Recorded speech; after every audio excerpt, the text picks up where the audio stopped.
Gabriela Rosa, absolute delight talking with Gabriela. We had to postpone the conversation a few times due to scheduling, but well worth it. What do you know about fertility? She has worked with over 140,000 couples and helping them. The first question I ask is, what's a common myth about fertility? I wonder what your quick answer would be. Hers is that it's just a woman's problem. It's not. It's both partners' problem or issue to work with. But absolutely refreshing. She's getting her doctorate at PhD, her doctorate at Harvard right now. She is from Australia, but we talked to her in her Boston office there at Harvard. But just a wonderful conversation about fertility. I have friends that are going, through fertility issues. What do you do as a friend to help them? What do you say? It could be a kind of very taboo, kind of walk on eggshells issue, but we talk about that. We talk about where nutrition plays a role. Her view on discipline, very, very interesting, very unique as well. Really enjoyed my conversation with Gabriela. She's also an author. We'll put links in the show notes. Thanks so much for listening and watching. Hi, I'm Joey Pinz, and here's my 45-second introduction. After starting my business in the 90s, I started developing poor habits of eating in my diet because I was working way too much. Before you know it, I found myself 340 pounds. The doctor told me if I don't lose the weight, I'm not going to see my daughter graduate. Took the next 7 months, lost 130 pounds. People think there's some secret. Ask me, how'd you lose that weight? Like there's some secret. There is no secret. How did I lose the weight? Just one word, discipline. I've had other successes in life, and I attribute them all to discipline. Now, I'm not the king of discipline, but I believe that it can help all of us. Friends, colleagues convinced me to start a podcast. The podcast mission? How do we better ourselves and society? I talk to interesting people in health, fitness, sport, wellness, business, technology, science, art, and culture. And I eventually ask them how discipline plays a role in their life. Podcast vision, growth through learning from others. Very excited to talk to you. Thanks so much. So what's like a common myth about fertility that you wish more people understood? That it's a woman's problem. That's a very, very big myth. Very important one to understand, for sure. And why is that? Obviously, because men think, well, a woman gets pregnant, it's her issue. Pretty much. And actually, it's also, you bring another point, which is another misconception, is that miscarriage is a woman's issue, and it really isn't. So I think that we should definitely talk about that, because I think that will be very enlightening for a lot of people. Interesting. So really, when you say it's a women's problem, you're really addressing the men at this point, because the women know it's not just a women's problem, correct? Well, some women kind of end up believing that it's also a woman's problem. And I think that it's this societal idea around the fact that, women are getting pregnant, women are carrying a pregnancy to term. And so surely if that pregnancy fails, or if we have no baby at the end of that gestation period, it has to be a woman's problem. Right? It's almost like by default, you're responsible for the outcome, so to speak. Therefore, if you are not delivering the outcome, then whose fault is it? And it's interesting, because there isn't such a situation where it is such a combined aspect for both partners that you need to work on this really as a team. I often say that fertility is a team sport. And yet, so much of the blame, or so much of the reasons as to why something doesn't work, gets thrown on one side of the equation, So I think that there's definitely a lot there to unpack. Do you want to connect with business leaders and engage consumers who take action? The Joey Pinz podcast delivers high-impact conversations to an audience of decision makers, entrepreneurs, and professionals across multiple industries. A fast-growing audience of highly engaged listeners, both B2B and B2C. Millions of listens and views across YouTube, Apple Podcasts, and Spotify. Brands that sponsor us see real engagement, conversations, and brand loyalty. Whether you're looking to sell a service, promote a product, or establish thought leadership, our sponsorships offer premium ad placements, exclusive episode sponsorships, full season branding, and event partnerships. Don't just advertise, become part of the conversation. Visit us at joeypins.com/sponsor to get started, or email us at sales@joeypins.com. Joey Pinz Podcast, where thought leaders, brands connect. Yeah, and Gabriela, it's a little taboo too, because I have some friends that are trying to conceive. They've been trying for a while, and then it get, you don't want to talk about it because you're afraid it's going to bring up emotions, and then it's like almost like, okay, who's to blame? Is it her fault or her fault? We don't want to start pointing fingers, and I don't really know if they want to get into that deep of a conversation about it, but you want to be supportive. So how can people be more supportive of couples trying to, get pregnant? Look, I think that it's a really good question because I see this from so many different angles. I see this from the patient angle, I see this from the friend angle, I see Mm, this from the human angle. So there are different angles here that I think is really interesting for us to unpack. The first thing is that if you are not sure and somebody hasn't said anything, don't ask. I see. There is absolutely nothing worse than the Mm, well-meaning, mm, auntie who's like, "Oh, mm. you got married. When are you having a baby?" Oh, Right. dear Lord. Women who are struggling to conceive and couples who are struggling to conceive, they dread family events for that very reason, Mm, and the mum as well. It's like, "Oh, when are you going to give me a baby?" And, right. all of Grandchildren. this. Like, it is such a difficult for people receiving on the receiving end of that when they're struggling, it really cuts Mm, deep. mm, It's mm, like, it's this thing of like, the person asking the question doesn't really think much more of it other than, oh, wouldn't it be lovely, if we had a little baby or a child in the family? But what they don't know is how much is going on in the background of that people are struggling with. There's that saying that everyone is fighting some silent battle, right? And mm, that we don't know. So be kind. And I think that nothing is more true than what goes on with fertility or infertility when couples are having difficulty conceiving or struggling to keep a pregnancy to term, which is even worse, mm, in some ways, because sometimes people go on to lose a baby at a time where nobody really can see that the woman was pregnant. Say, for example, halfway through a pregnancy at 20 weeks for a first pregnancy, you can probably get away with thinking that somebody may have put on a couple of kilos. mm, mm, You can't really tell that a woman's pregnant even halfway through a pregnancy for a first pregnancy. So, and sometimes people feel really, kind of not sure about whether they want to share or not, or whatever's going on. So let's say that somebody has had a miscarriage at 20 weeks, which is incidentally the time where it goes from an embryo to a fetus. It kind of mm, becomes human, and I say it because there's lots of various I guess, schools of thought mm, around when is a baby, when is a mm, baby mm. human, all of those questions, which I don't want to get into with this Yes. conversation necessarily, because people have their own Hmm. choices and they can believe whatever it is that they want to believe. Hmm. But the reality of it, for somebody who has lost a baby at halfway through a pregnancy, to be asked or quizzed or, kind of be told that, oh, we really want a baby. Imagine what that person feels like inside if they haven't shared it, or they haven't shared the concern that they have of what's going on, and somebody just unthinkingly just kind of goes, "Oh yeah, you should just like hurry up and have a baby now." Mm. It's a tough, tough place to receive, that kind of information or that kind of questioning.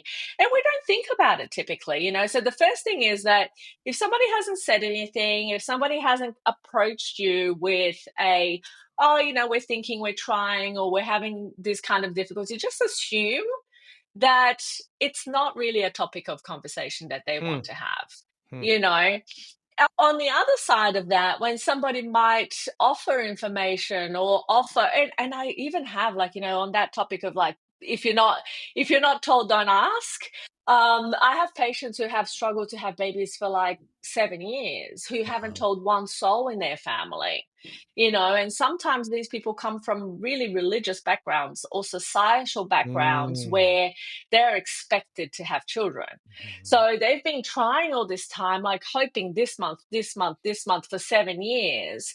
And then you have the auntie, the mother, the mother-in-law, the whoever going, oh, you guys really should stop being so selfish and, hurry up and have babies. And the thing about that is that most of the time when people are struggling, they will use other kinds of like diffusion mechanisms, oh, I'm too busy with work, or oh, I'm studying, or I'm doing this, I'm doing that. And so then people kind of invite themselves into making some assumption about what it is that that person is doing, not doing, wants to do, or doesn't want to do based on their own model of the world, right? And so that's where it becomes really hurtful for somebody on that kind of end of the conversation where they don't feel comfortable sharing. If somebody feels comfortable sharing, it's another different situation. The one thing that I probably would say is don't keep asking. It's Mm. just say to the person, listen, I don't really know how you are taking this, and I'd really like to be here as a support for you. But I also don't want to be overbearing, and I don't want you to feel like you're being pushed to share. So Mm. I'm going to leave that with you, and you can come to me and you can share with me whatever and whenever you feel that you want to, and then that way that leaves the door Hmm. open for that person to decide, if and when and how they want to engage in that conversation at any particular point in time. Like even me as a fertility specialist with my own friends that I know are trying and whatever else, I don't keep asking, right? I literally just say to them, hey, listen, if you want to have a conversation, if you want to talk, if you want to give me updates, I am absolutely here for you. If you don't say anything, I'm just going to assume that you don't want to talk about it, Right. and I'm going to respect that. Right. That way, everyone in the relationship is clear Mm. as to where they stand. It's like I'm not thinking, oh, should I ask? Should I not ask? Should I, like, how should I approach this? It's like it's just been really clearly outlined that, hey, if you need me, I'm here. But if you don't as well, it's totally okay.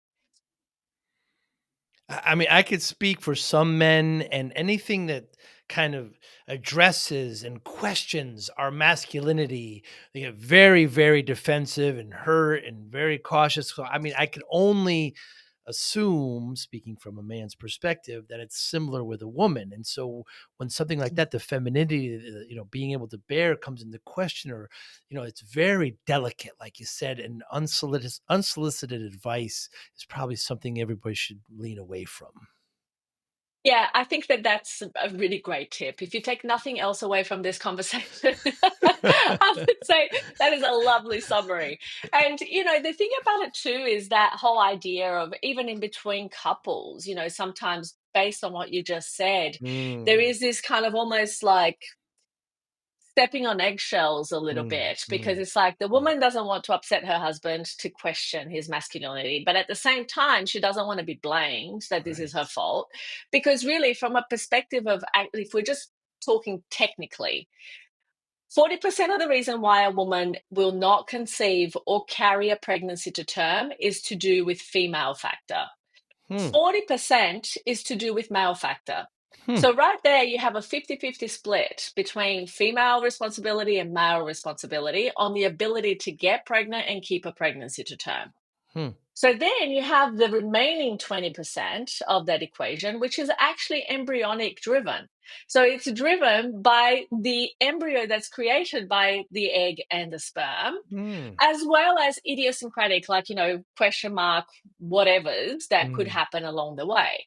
So the reality of it is that if we were to simplify this, for the sake of the argument, having a baby, whether we're talking about conception or carrying a pregnancy to term, is a 50-50 equation. mm, If it's not happening, there is no out there that we need to look at other than what's happening with the sperm, what's happening with the egg, what's happening with the environment that, we're kind of bringing those two cells into.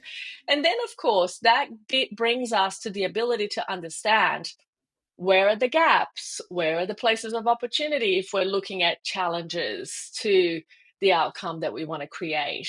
And all of that, again, is going to have to be assessed and looked through the lens of what's the total net sum of what it is that we're wanting to do here. Is the sperm the absolute healthiest that it can be? Is the egg the absolute healthiest that it can be?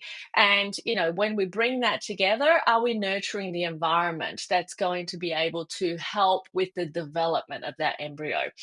And, what's interesting about this is that if we look at this very, kind of just openly and without any emotion, we can totally understand that, we really are looking for the best possible outcome. But what happens is that when you go and have tests, and this happens to a lot of couples, they go have tests and they're told one of two major things: everything is normal, just keep trying, or no, there's some of these issues that we need to address. Now, let's talk about the first kind of option, right? Or the first instance that this might happen. Everything is normal, just keep trying. What is normal? And I think that we have to have a little pause of a highlight of what is actually normal, because when it comes to having a baby, I think that we can both agree that normal is you have sex, you get pregnant, and you have a baby. That's normal, right? So what does it mean when a couple who has been trying to conceive for 10 years is told everything is normal, just keep trying? Now, in standard therapy, in medicine, that is a common situation. Couples have been trying for 2 years or more, have done certain tests, have done certain treatments, and literally are told, well, the reason as to why this is not happening is unexplained. Everything is normal. Just keep trying. It's a numbers game. There is nothing crazier than that, right? I mean, if we look at the fact that 70%, and this is on average, 70% of IVF cycles, which is meant to get the sperm, the egg together, create an embryo, transfer that back into the woman, which is the standard modality of treatment in standard therapy medicine, okay, fails 70% of the time. And when it fails, doctors are basically telling their patients, well, there's no real reason. We can't see anything. This is for the majority of cases. It's a numbers game. Just keep trying. Now, what we know from IVF data and published data around the topic, there was one analysis that was done of 178,000 patients or couples or cycles. And what it showed is that on average, a couple needed 8 IVF cycles to take home a baby, or had to have close to an 80% chance of taking home a baby. Okay. 8 cycles. Now, I don't know if you know this, but a cycle in the United States on average costs about $17,000. And many couples don't have access to that kind of funds, right? Or that kind of, and some insurance companies don't cover it, and that price varies, across the globe. And depending on where you are, you may or may not have access to treatment of that nature at all. But what then also happens is that instead of taking all of the information that we already know in also published research about exposures and environmental factors and diet and lifestyle and all of these things, and putting it together into some kind of solution that supports couples who either can't afford it or who want to optimize their chances, to really look at, okay, are we doing the very best we can do here? Or is there room for improvement? Because most couples who are going down that path of everything is normal, just keep trying, there's massive room for improvement. That's why things aren't happening. Except that unless there is a threshold of like absolute abnormal, they just keep being told everything is normal, just keep trying. But within that threshold of everything is normal, there's huge amount of improvement that's possible, that often patients don't even need to go down this very expensive and interventional path of IVF, because there are things they can do. They just don't know what it is. And so they end up going around in circles, sometimes for years, and running out of time to have a baby altogether, because nobody has sat them down and said, okay, right, let's have a look. How can we optimize everything? And this is one of the reasons why, for me, this is such a passionate topic, because we created an entire free program for exactly this reason. It's called the Fertility Challenge. And we take people who literally just want to know what's the gap between where you are and where you can be. And if you're being told everything is normal, well, what can you do about it? And it's free because I want as many people as possible to be able to access the Mm. information that they should just be given by their doctor. This is public health at its best. That's in fact my doctorate at Harvard. It's about understanding how can we help support many, many more people who might be struggling with this in a way that's actually conducive to their environment, to their lived experience, to what's going on for them. So I think that that's a really part of, very important part of the conversation. But then you have the other side of this conversation, which is the people who actually have some challenges, who have issues that are getting in the way. And again, for those couples, it's really interesting what happens. Typically, there's no real solution that is offered. It's just this whole thing of like, just keep doing cycles.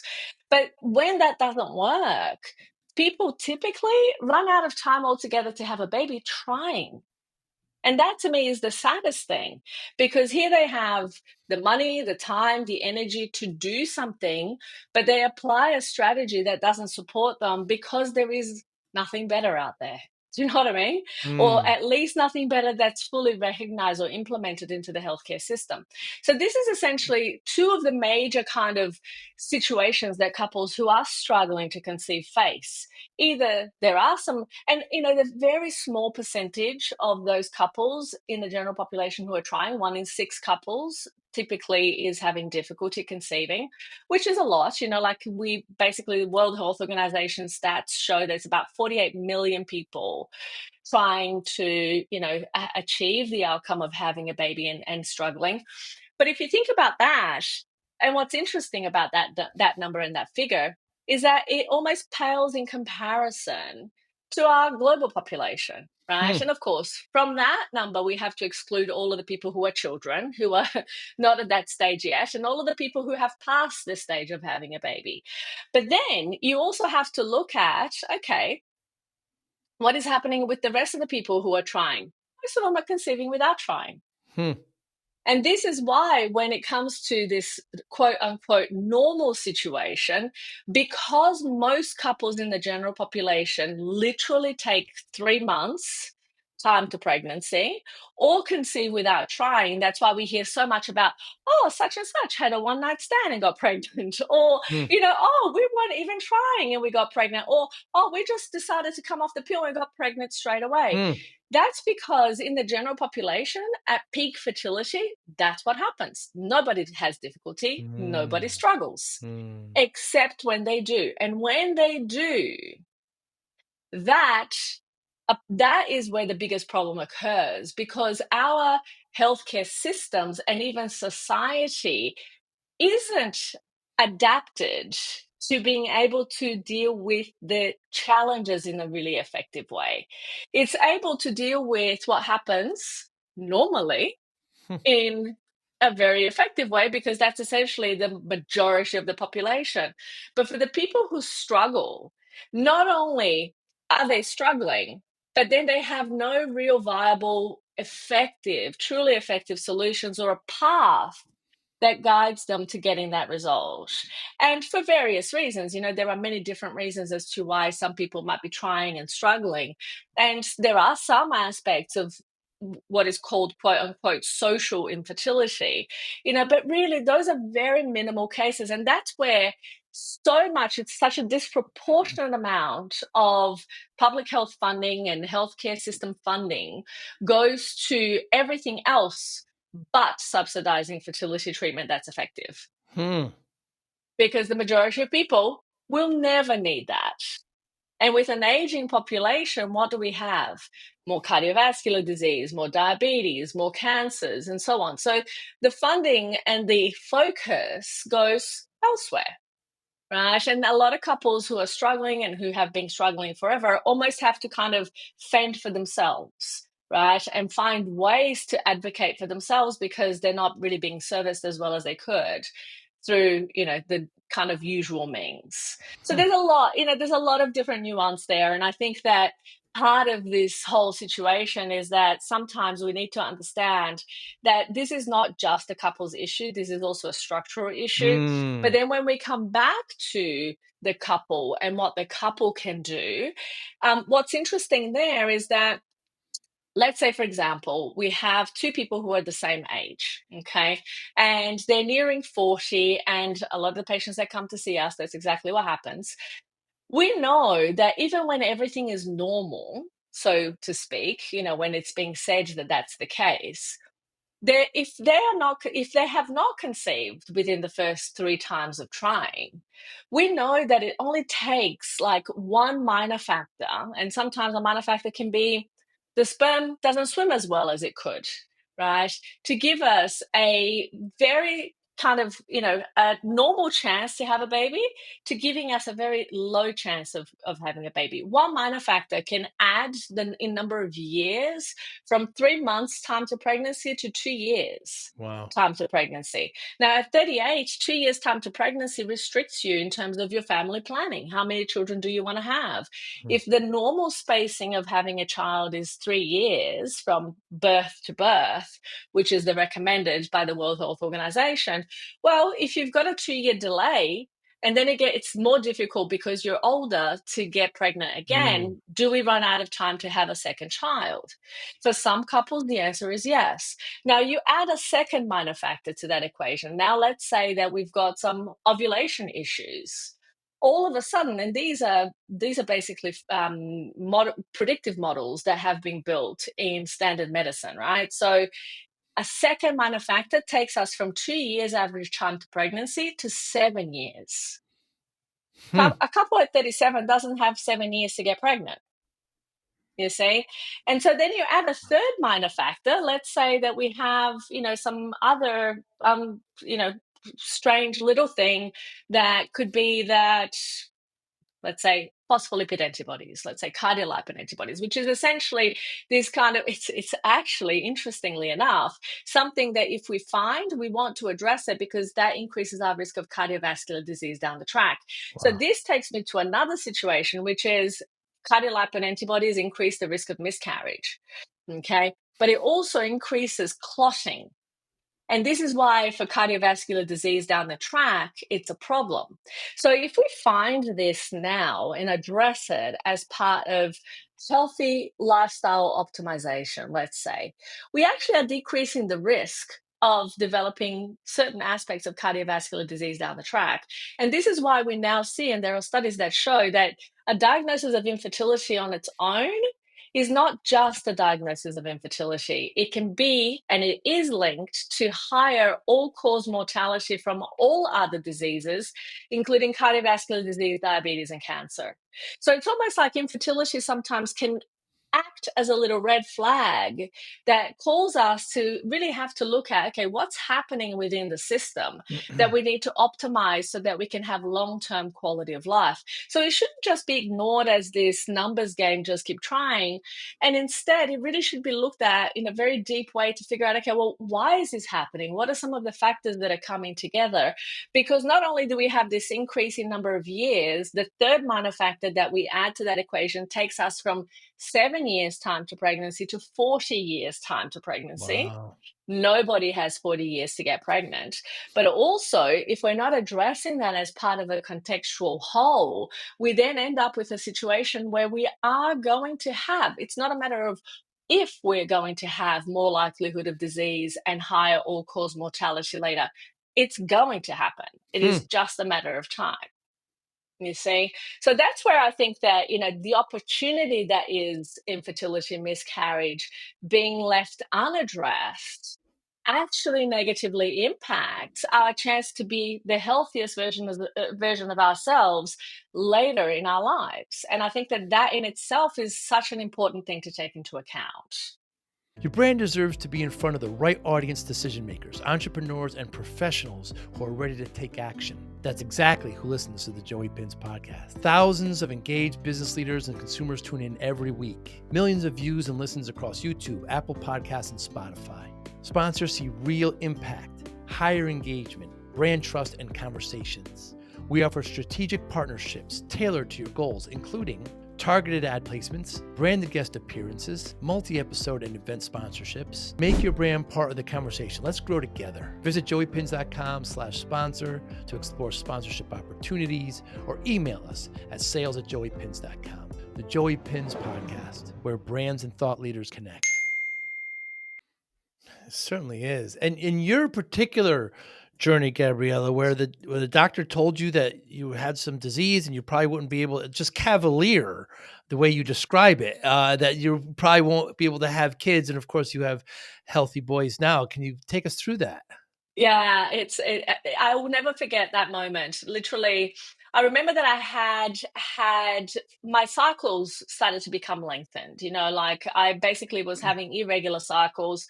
I went through a period of about 6 months where I didn't have a menstrual cycle, and so I was like, "That's weird. That's strange." Yeah. And I was 18 at the time, so I was like, "That's really strange. Because am I pregnant? Let's do a pregnancy test." No, I'm not pregnant. Okay, what else could be happening and going on here, because I had regular cycles up until this point. So I was really concerned, and I had gone on the pill for 1 year, that kind of year that I decided, oh, I don't know if I want to be on this contraceptive method for the rest of my life, so let me just try and do it differently.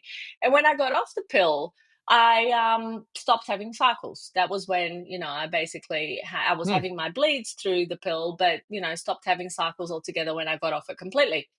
And so I waited 6 months and then had a conversation and I used to work for an obstetrician gynecologist clinic. So I had like 6 of them at my beck and call. Mm. And so one of the female gynecologists one day, I kind of cornered her and I said, "Hey, listen, can you tell me what you think could be going on here?" She said, "Oh, look, we'd have to do more tests. It's probably, just a hormonal imbalance, but, that's probably what it is." So I'm thinking, I didn't really feel comfortable going to my clinic that I worked in to actually have my own kind of situation assessed. So I went to a different clinic and I spoke to this doctor, and I get into the room and I explain the situation and I say, "Look, I haven't had a period for 6 months. I've been on the pill. I've come off now, but I've done several pregnancy tests and it was negative, but I still haven't got a period." So without me saying any other word, he literally just turns around to me and says, "Every woman's pregnant until proven otherwise." I'm like, "Yeah, okay, but I literally just took a pregnancy test before coming here and several others during the week, and I'm not pregnant." So he said, "Yeah, yeah, yeah, yeah." So like completely dismissive, right? So he goes, gives me a blood test referral, and he says, "Just call me in 2 days for the results." I'm like, "Okay." That was a great conversation. Thank you. Mm. Mm. Uh, so I don't remember the name of this doctor, but I think that he's probably dead by now. This was a very long time ago, and he was already, at a much older age, as you can probably tell by the interaction that I had with him. But anyway, so I go and I do my tests, results come back. I call him, and he goes, "Oh yeah, yeah, yes, I've got your results here. Yes, you have polycystic ovarian disease." And I'm like, "What? What is that?" I didn't know at the time. I was 18. I had no idea about any of these things, right? So I was like, "Polycystic ovarian disease." And he keeps talking and telling me, I don't even know what else he told me.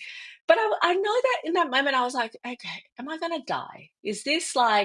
Hmm. is this really serious?" And actually, that's what ended up blurting out to him. Is like, "How serious is this? Like, is this really serious? Am I going to die?" And he goes, "Oh, no, no, you're probably just never going to have children." I'm like, Jeez. "Oh, okay. All right. That's better than dying. All right, then. Yeah, a little Thank you bit. very much." And so I remember like literally coming out of that conversation, and I remember thinking, okay, if I can't have, like, if that's really true and I can't have children, what am I going to do? I said, well, I guess I will just work. I'll just focus on my career. Fine. Didn't think any more of it, for many years down the track.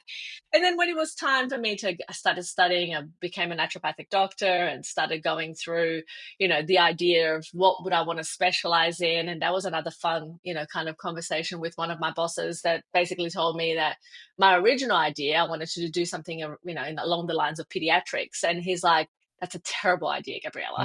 Mm. Mm. Like the worst you've ever had. I'm like, "Oh, thanks for telling me how you really feel."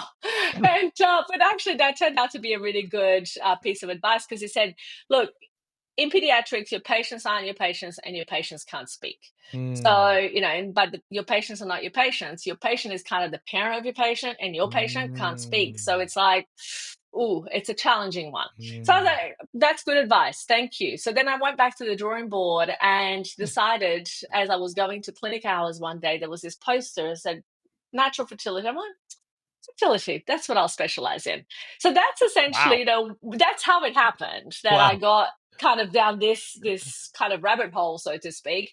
But what was interesting at the time is that there was no conscious thinking from my part of like, well, this is what I've been told is going to happen or not happen for me. Therefore, I'm going to go and work with people to help them do that. Like that never really crossed my mind in that way at all. And it wasn't until probably about 10 years later that I kind of thought, oh, this was handy, that I decided to specialize in this area, because then by the time that I was ready to start thinking about having a family of my own, I pretty much knew, I had 10 years of like experience under my belt to know what it is that I needed to do. So I went to work when I decided that, okay, having a baby was a priority, and I was about 28 at this time. I basically was 20, 29. So it was about 10 years later. I basically started applying all the things that I already knew. And I started way before I was really truly ready to start having a baby. I actually ended up deciding that I wanted to start getting pregnant when I was 33, Hmm. and it took me one try because I was already at the place that I needed to be in terms of my Mm. health. And Mm. with my partner as well, like I already knew all the things that I needed to prevent from being an issue. So I got him to have a semen analysis, like literally when we met. It was like that level, Good for you. So he was like, "Oh, okay, yeah, sure, let's do that." And so that's what happened. And so by the time that I started trying to conceive, I was really clear. I was like, "Yep, okay." My cycles they were regular enough. It wasn't until actually later that I figured out how to really have very properly regular cycles, which now there is some research around this which shows that women who have PCOS or polycystic ovarian syndrome benefit greatly by resistance training, weights training, to Interesting. regulate their cycle because of the hormonal balancing Huh. pattern that muscle building actually delivers. And I have to say that after all was said and done, and I conceived first try with my first child, 3 years later, I was giving birth to my second child, that was conceived after 2 tries, both naturally with my own eggs. So I guess that doctor's prescription wasn't a sentence that he had predicted. But after I had my second child, and my cycles had been quite delayed in between the two. And I kind of started trying to get pregnant probably about almost 19 months after I really wanted to get pregnant again, because my cycles hadn't returned and because Wow. of PCOS and things being, still all over the place. So I had certainly managed to figure out, okay, this is how we need to optimize it, but I had to go back and do that again, the second time around, because that's what it was required, like especially with breastfeeding and, there's just hormonal changes that happen. So that was something that I needed to do. But then after I had my second child, and I decided, okay, I really need to focus on my health now. And I started to really, in a very focused way, physical training with weights and, really kind of building muscle and all of those things. I have to say, like today, my cycles are perfect and everything kind of happens like clockwork. So there's been almost kind of like lots of learnings along the way. And so part of this is that with our patients in the clinic, exercise prescription, which is really physical training prescription, which is different just to kind of exercise that happens whenever, is something that we leverage a lot. And Mm. so there are so many different pieces that people can benefit from, when they understand what it is that they need to do. The beauty of, I guess, how we implement all of this information has been very much from my own personal trial and error, but also the trial and error that we've had, or kind of practicing that we have done since 2001. I've been doing this work now. So, being able to actually support patients in every area of life, and I guess many walks of life, and in many different continents. Like we treat patients now in every continent other than Antarctica. So, I'm still holding out for my Yes. Antarctican I couple. can't wait. Yeah. But we've helped thousands of couples overcome infertility, miscarriage, failed treatments, lots of different things where they're told, nah, this is never going to happen. And of course, they go on to conceive naturally with their own eggs when they were told by 3 different doctors, 3 different clinics that it would never happen. So even though those cases sound, and in the beginning of my career, definitely there was a feeling of, I always remember the very first couple that came to me having tried for 10 years. I really didn't think that what I was doing at that point was going to be enough for them to be able to conceive naturally. Or I don't know, I just didn't know. I hadn't had that experience. Hmm. And so, but one of the things that convinced me to take them on, and she was actually this lady, she was very, very lovely. And she said to me, look, Gabriela, I want to go and do my last IVF cycle. She already had 2 failed IVF cycles, or actually 3 failed IVF cycles. She was going to do a final. And she's like, I want to do my final IVF cycle. If this doesn't work, after this, we're just going to give up and we're just going to live a different life. And I'm Wow. like, well, if you're going to give up anyway, and you can always afford to be healthier. Therefore, let's go and do whatever it is that I was already doing at that point to improve the chances of people. At that stage were coming to me with 1 or 2 years of infertility. It wasn't anything kind of major. Well, some of them, it was major to them. But it was 1 or 2 years. Everything was kind of seemingly okay. And we would get good results. But then when she came 10 years, I was like, oh, I don't know that, this has worked for 1 or 2 year people, but 10 years, I don't know. So then that's how the conversation unfolded. But she was very adamant that she just wanted to give it a go because she was going to give up anyway. So I said, okay, let's do what we need to do. So I applied the same kind of methodology that I was using with the patients that I was seeing before her to her case, and worked with this couple as a couple, optimized both egg and sperm. And about 4 months later, she was pregnant for the first time in 10 years, Wow. despite failed IVF treatments in the past. And so I was like, okay, maybe that was cool. That worked well. That's nice. Probably a fluke. So, let's just keep on with our lives. Good for her. She's got a baby. Cool story. Let's move on. Then a few months later, I had another lady walk into my clinic who had been trying for 19 years. And at this point, I was like, okay, this is the way far-fetched. This is not something that I think this is going to work for.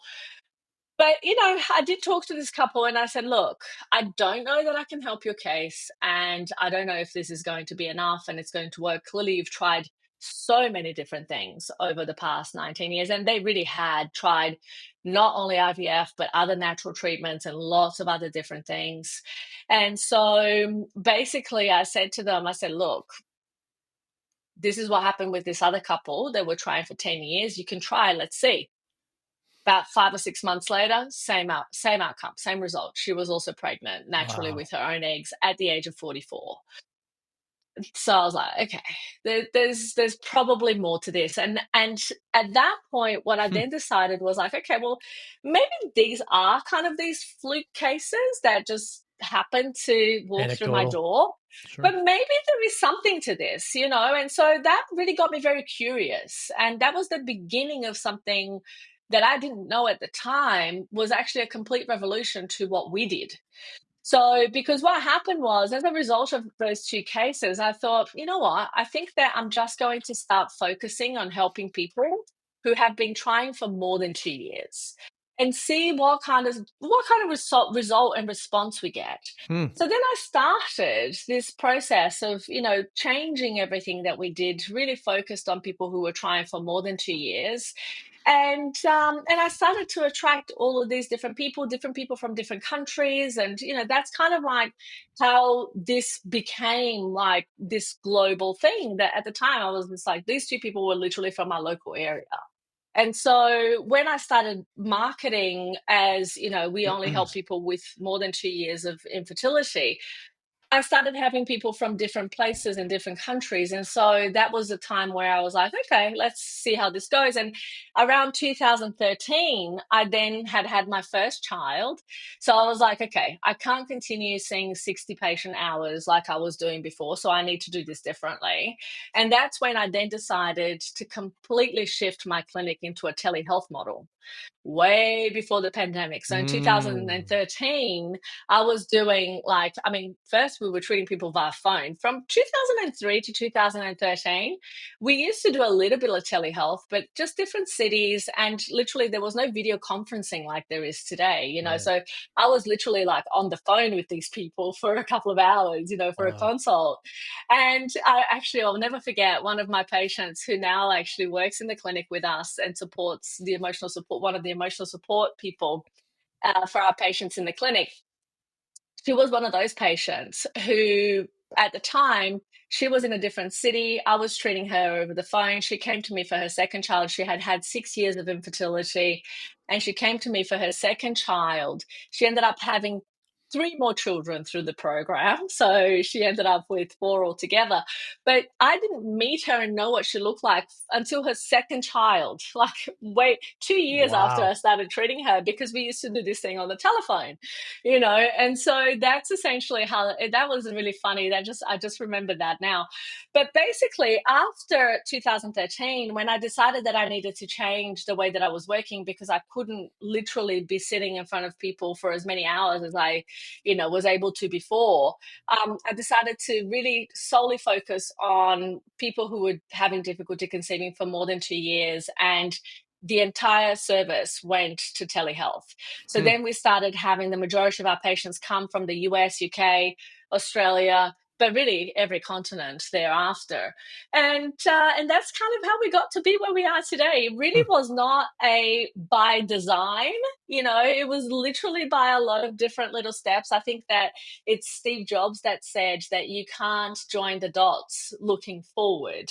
You can Hmm. only join them looking backwards, you know, looking in retrospect. And I think that's so true. When I look at this journey, my journey, but also so many of my patients' journeys, I look at it and I go, wow, isn't that interesting? If that hadn't happened, then this wouldn't have happened, and that wouldn't have happened. And that's essentially how we got to, you know, be able to educate and support over 140,000 people in more than 111 countries. Wonderful. So let's talk. You mentioned resistance training. Let's talk about nutrition. When we were conceiving 20 years ago, they were telling us give her as much folic acid as possible. And of course, now none. Don't touch that. Anything that's got food on it, get away. So, where does nutrition play a role in fertility? Yeah, it's a great question. And you know, nutrition has such an important role because if you think about it, every building block of every single cell in the body comes from these building materials that Hmm. are called macronutrients and micronutrients, you know. So we have macronutrients are protein, fat, and carbohydrates. And then we have our micronutrients, which are all of the vitamins and minerals and, you know, all of the things in between that come with those. So the reality of it is that there is a huge role that proper nutrition has on the functioning of every cell and the communication within and in between cells that happens within the body. If Hmm. you think about it, a lot of the signaling kind of mechanisms that happen in the body happen via hormones and via proteins. Hormones are made out of fat, they're made out of proteins which transcribe messages from genes to cells and what needs to happen, they're proteins. So if we're kind of lacking in these major building blocks, then we are going to have some challenges when it comes to general health. And of course, fertility is part of general health. In fact, one of my early mentors used to say, and you know, I totally agree, a healthy body is a fertile body. You know, Hmm. that is the reality, and vice versa. A fertile body is a healthy body. And particularly, it is not more true when you are having difficulty conceiving. And it's not to say that somebody is unhealthy, but it certainly points to the point that, okay, how can we optimize and improve the way in which the body and the cells within the body is communicating to itself and engaging with the environment from inside out and outside in? Because you see, food is the number one greatest exposure that we have in our daily lives that happens several times per day. Hmm. So if, depending on what it is that you're eating, if it's healthy or unhealthy, it's going to tell your body to do certain things or not to do certain things. And it's going to happen multiple times per day. Hmm. So if you're having foods that aren't supporting your health, well, guess what? That's going to be not supporting your health several times a day. You see? And Hmm. so that's where, when it comes to how do we optimize diet for optimum fertility, and I really look at diet in the epidemiological sense of the word diet, which is an exposure that leads to an outcome. Hmm. And in this situation, it's an exposure that leads either to health or disease. That's going to be the outcome. Wow. And when it comes to fertility, we need to address it and treat it as such. So one of the kind of easy steps that I talk to my patients about, because sometimes we start talking about all of these things and people say, okay, well, what are the things that I need to do in order to be able to get pregnant or to overcome fertility challenges or failed treatments? And the first thing that I tell them is work together as a team, because fertility is a team sport. The second thing that I tell them is that as you are doing this working together as a team, you have to almost individually imagine that you are already creating or have already created 50% of that little baby that you want to create. So you have to almost imagine yourself as pregnant now to get pregnant later. And this applies to the men as well, Hmm. because you are pregnant with 50% of that baby. Right? You're carrying It's really 50% of that baby in the sperm that you are going to give to the equation. So you have as much responsibility to the health of that conception and baby as does the egg. So I have major issues when we start talking about it starts with the egg. It does not start with the egg. In Hmm. fact, it starts with biochemical pathways way before the egg, in the liver, in the adrenals, in the Wow. thyroid, in the it's so beyond and before the egg that it's not Hmm. even funny. And people want to address like the end result. The egg is already the end result of this entire equation, really. So it's all the biochemical pathways that happen way before it gets matured and released that we need to address. And we need to do that for both parts of that equation. You see, one is not enough.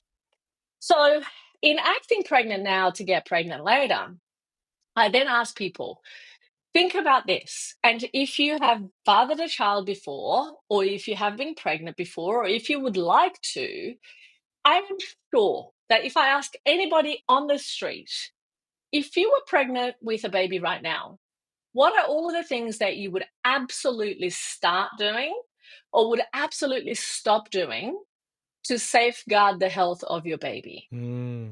Everybody can answer that question Yes. to a very high level of certainty, in the broad general strokes that make a huge difference. They know that they need to eat well, they need to exercise, they need to rest, Stop they need drinking. to stop drinking, stop smoking, Hmm. drink enough quality water, avoid toxins and chemicals that are going to be impacting negatively on their health and they're developing embryo, medications, like we literally have so much more of an idea of what are the things that we need to be aware of and the exposures that we have in our day to day that we need to take into account. And yet it's almost like we become dumb when we're talking about fertility. It's like, Hmm. oh, there's nothing we can do. Well, actually, is that even true? No, it's not true. But the reality of it is that we're kind of almost like, indoctrinated towards that way of thinking that, oh, no, there's nothing you can do. Of course, there's something you can do. Imagine that you're pregnant now, and what are the things that you would start doing or stop doing? Start doing those things before you even get pregnant, because Hmm. those are the things that are actually going to make a difference when we are trying to get pregnant and wanting to keep a healthy pregnancy to term. So acting pregnant now to get pregnant later is critical Hmm. Hmm. when we're talking about the implementation of what's required to get the outcome. Act pregnant now. That's wonderful. Gabrielle, has there been anything in the last month or so that you've changed your mind on? Mm. Oh my God.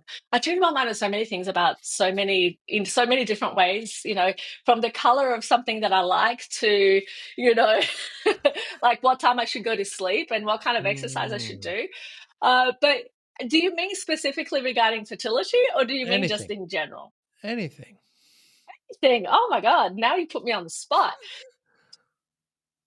I don't know if it's that I have changed my mind or whether I've become more aware Mm, of, and I think that, awareness happens in layers. And I love that about being looking, observing the things and how the world evolves around me. But I think that on a very personal note, one of the things that I have become more aware of for me personally is the importance of listening to your own inner wisdom hmm, and those gut feelings and things that we sometimes want to dismiss or ignore or pretend they're not there. Like I think that, and interestingly enough, and here you're taking me on a whole tangent that I did not plan on going on this podcast interview, but I think it's fun, is how do you listen? How do you listen to your own inner guidance and your own inner self? Like, do you write things down? Do you take a moment to kind of do a brain dump on paper? Do you paint? Do you look at inspirational quotes? Do you look and what speaks to you? Do you look at and observe how people act and behave around you and make conclusions or figure out what you're learning from that? There's so many different ways. I think that that's a really interesting question that lends itself to kind of really inquiring. Like, it's a deep level of self-inquiry. For me, that's the thing that it's not that I've changed my mind on the importance of it. I think that it's becoming more and more relevant in my life at the hmm, stage of my life that I find myself, that value of deep self inquiry on a regular and consistent basis, like really nurturing that relationship of trust of myself within myself. I think that that has become more prominent, more valued by me in my day to day. And it's not so much that I've changed my mind on its importance, it's just becoming more and more clear of how relevant and how important that is in my life.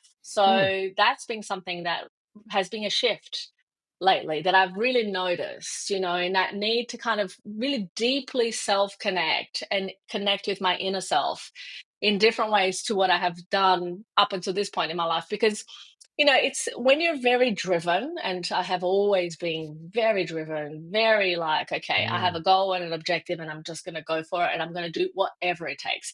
And it has always been my modus operandi, of like, goal set, achieved. Like, it's the thing, right?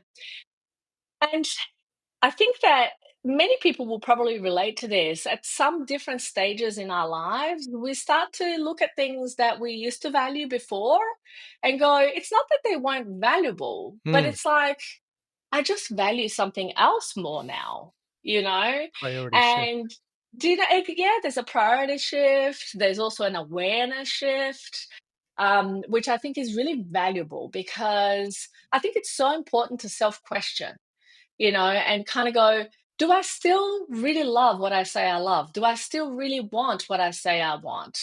And because, especially when our actions may not align with what it is that we're doing, then we've got to question, like I really have had to question the last couple of years as I complete my doctorate at Harvard to go like, is this what I really love? Is Mm, this what I really want? Is mm. this, and each time that I have questioned it, I have gotten to a deeper level of appreciation for my love for it. But I think that it has been in the questioning of it that it's enabled me to go, okay, I can do anything. What else do I want to do? Is this what I still want to do? And it continues to come back as the answer is as yes and yes. Hmm.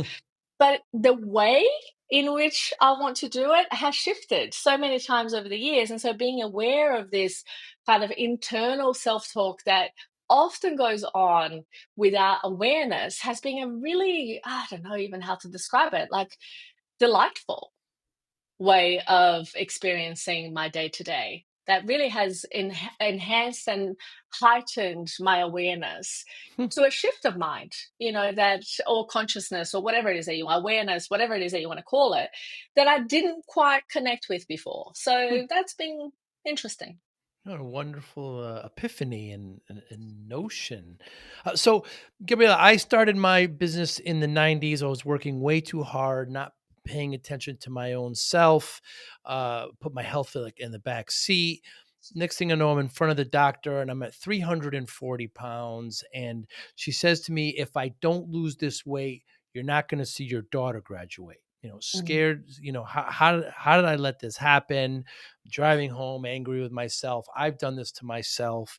So in the next 6, 7 months, lost about 130 pounds and kept it off. You can't look at it as a finishing line. It's lifelong Yeah, changes. yeah. And so when I tell this story, I always people say, "Oh, what's your secret? What'd you do?" And of course, there's no secret, Gabriela, I discipline.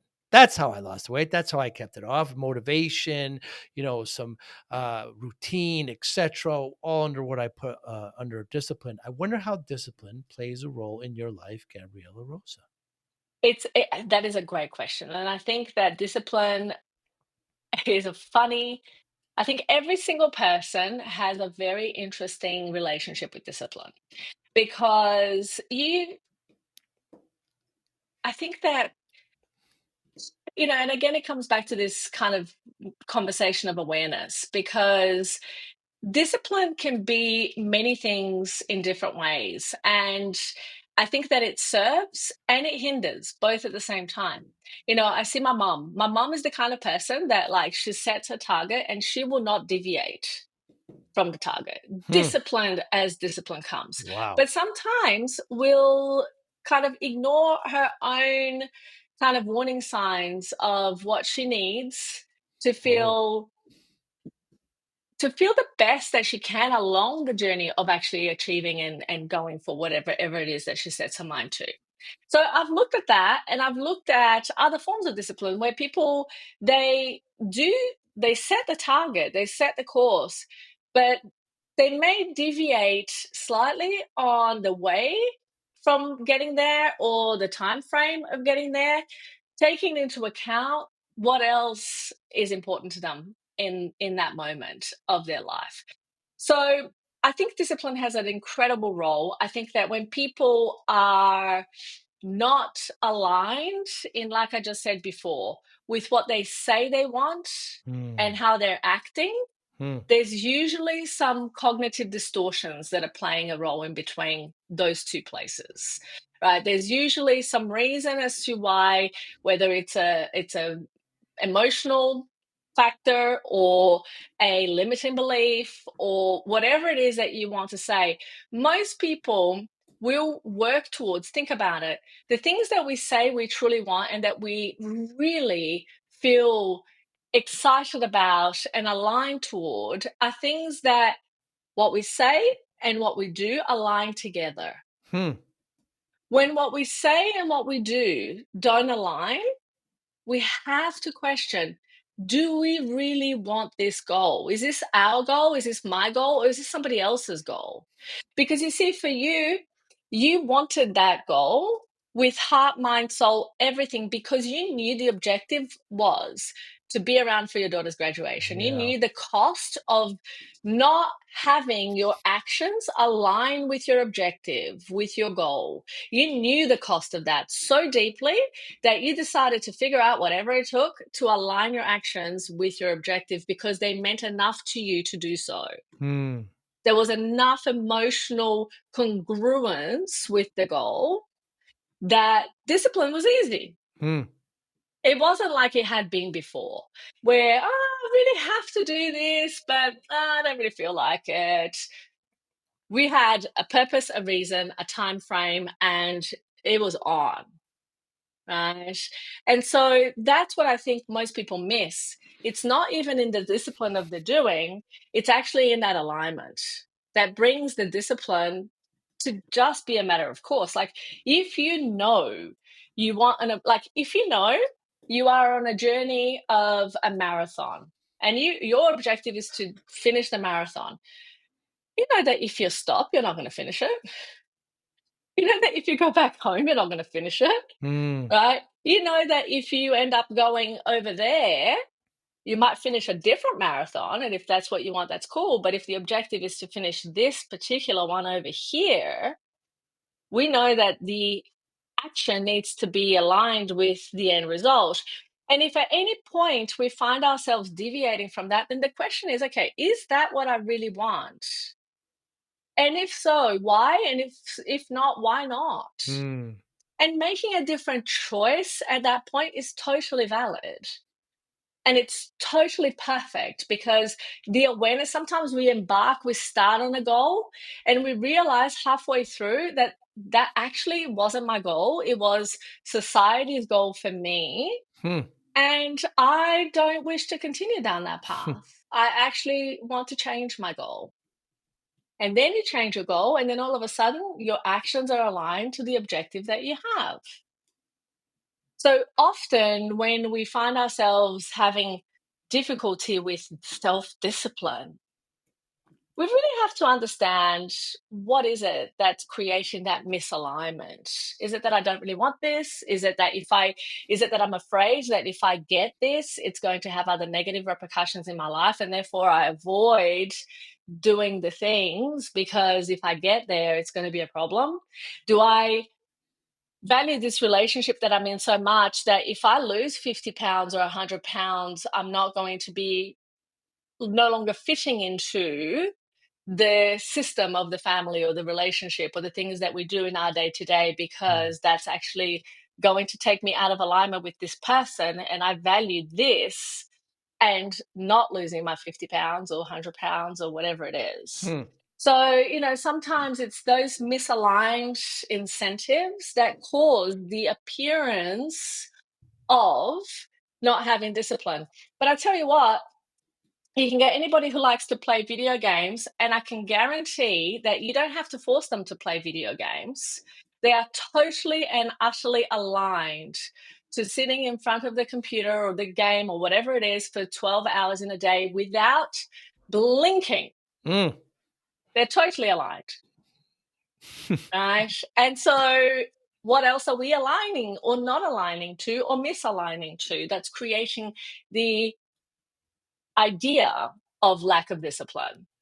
Because it takes a lot of discipline to sit in front of a computer playing a video game for 12 hours in a day. It takes a lot of discipline. Looking for a powerful way to reach business leaders and engage consumers? The Joey Pinz podcast connects brands like yours with an audience that listens, engages, and takes action. High impact exposure with a fast growing loyal audience. Millions of views and listens across major platforms. Sponsors see increased brand awareness, trust, and conversations. We make sponsorships simple and effective with custom ad placements that fit your brand, deep audience engagement through authentic conversations, long-term exposure across podcast platforms and social media. Don't miss the opportunity to connect with your ideal customers. Visit joeypins.com/sponsor to secure your sponsorship today. Or you can email us at sales@joeypins.com. The Joey Pinz podcast, where conversations drive results. Barely eat or drink. Yeah. Exactly. Barely go Yeah. to the bathroom. Like, Barely go to that's the bathroom. discipline, Yes. right? Yes. Yes. It's just, how is that discipline being aligned? How is it being utilized? How is it being fostered? How is it being, Mm. used, really, is the question. It's like, is it in my best interest or is it not in my best interest? And if I want this, then what else I need to align towards it, as opposed to, kind of saying that this is what I want versus this really being what I want, but I'm too afraid of admitting it. Mm. So it's like, I think that there's a lot of questions, and this is where I think this self-awareness and self kind of reflection is really important, because if to nobody else you feel like you can be, transparent or clear, to yourself on paper you can. And so asking yourself those questions and really like watching for What is your soul telling you? What are you telling you? There's so much value in that. I think that's really, really helpful. What motivates you, Gabriela? Great question. I think being the best version of myself is really what motivates me. It's about being of service and knowing that, Hmm. another life has breathed easier, as cliche as it sounds, from me doing what it is that I do and that I Mm. love and that I'm passionate about Mm. is incredibly motivating to me. Like I'm not motivated by what most people are motivated. Like, yes, money serves its purpose and it's useful and helpful and all of that. But like at the end of the day, I would do what I do even if I wasn't paid for it because I Mm. believe in it, and I believe in so much that's aligned with that and have for so many years. That's why nobody does the same thing for 24 years Right. for no reason. Right? Like literally nobody's crazy enough like that. Right. And so there has to be more underneath that to sustain you on the same course of action for such a long period of time through the challenges and upheavals and ups and downs of life that are a natural part of life, right? And as much as you might change course and the way that you go about doing something, I mean, ultimately life demonstrates it. So I think I'm passionate about what I do, and that drives Impact. me. Impact. Yeah, impact. But like, I don't even look at it in my earlier days, I probably used to look at impact on more of a kind of like, global sense and Mm. all of that. These days, if I make a difference to one person Mm. that's sitting in front of me and I make them kind of breathe a little bit easier, I am so, so happy. So given that motivation, Gabriela, how do you measure success? I think that just that, like that I actually feel good in the moment of delivering the service and doing the thing that I do. Like to me, that's success. Like if I'm having this conversation with you and I'm really feeling like this is making a difference, even in just like, if I am completely selfish, like the question that you asked me about, what I've changed my mind about, like I Mm. hadn't thought about that. And linking those dots for me was like, wow, that's pretty amazing and that's really cool. And like I can see where this makes a difference in other people's lives. And if somebody else is listening and they go, oh yeah, I didn't think about it that way, and that's something that was interesting, or I'd like to play around with that, or even if they don't, for me that was success. Absolutely wonderful. Gabriela, I know we went back and forth. We had to push us off a few times, but it was well worth it. Thank you so much. Anybody wants to get in touch with you, how can they do so? They can go to my website, which is fertilitybreakthrough.com, or they can Google my name, which is Gabriela, Gabrielarosa. So fertilitybreakthrough.com. But also one thing that if they are interested in getting pregnant, Yes, your Fertility book. Breakthrough, the book, Overcoming Infertility and Recurrent Miscarriage When Other Treatments Have Failed, is free on YouTube and Spotify, and it's available in every bookseller around the world. Thank you so much. Next time I'm in your neck of the woods there, down under, perhaps we'll get together and have a cup of tea. Sounds great. Sounds great. Thank you so much. Thanks for having me. You be well. You too. Thank you for listening and or viewing Joey Pinz Discipline Conversations. Please share this episode with one or two of your friends who you think may benefit from the episode. Our website, www.joeypins.com. There you'll find lots of resources and you could join our mailing list. Please follow us on all our social media, Instagram, Twitter, and Facebook. Podcast information, the video version of our podcast is on YouTube. Please subscribe. Audio is on all major podcasting platforms. Please follow them. And if you like it, please consider giving 5-star rating. Would really appreciate that. Thank you again for listening or watching Joey Pin's Discipline Conversations.